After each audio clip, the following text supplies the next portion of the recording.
ዛሬ በታኅሳስ 29 ቀን የምናስበውን ልደቱን በወለደችው ጊዜ ግሩምና ድንቅ በሚሆን ቤተልሔም እንደ ጽርሐ አርያም ሆና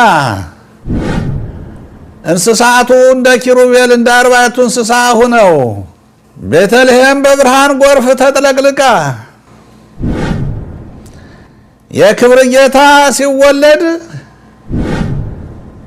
አዋላጅ አልነበራትም፣ የሚደግፋትም ይዛትም አልነበረም።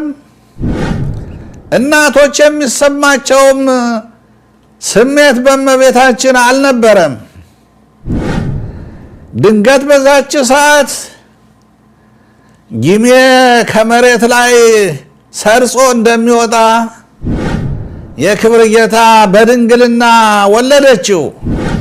ስለ ጌታችን ስለ መድኃኒታችን ስለ ኢየሱስ ክርስቶስ የልደት በዓል ስናስብ ወይም ስንነጋገር ሰውና እግዚአብሔር የታረቁበት፣ የጥሉ ግድግዳ የፈረሰበት፣ መላእክትና ሰው በአንድ ልብ በአንድ መንፈስ የዘመሩበት እንደሆነ መጽሐፍም ታሪክም ያስረዳናል። የክርስቶስ ልደት ለዓለም ነፃነት የታወጀበት ነው።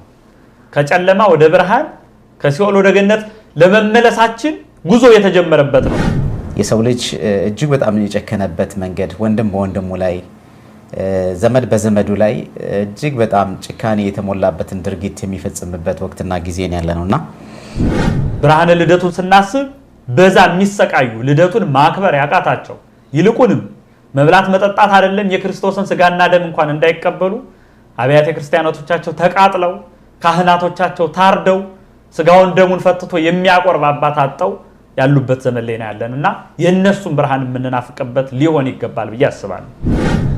እጅግ የከፋ ዘመን በታሪክ በኢትዮጵያ ታሪክ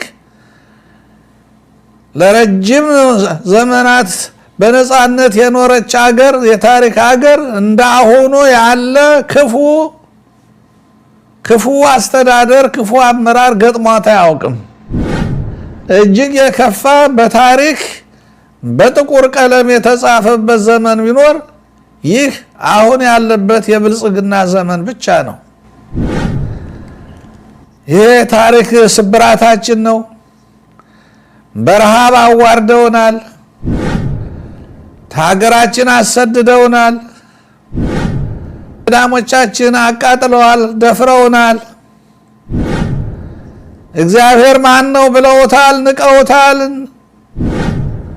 አንድ ቀን ግን ፍርድ ይኖራል ብለን እናምናለን።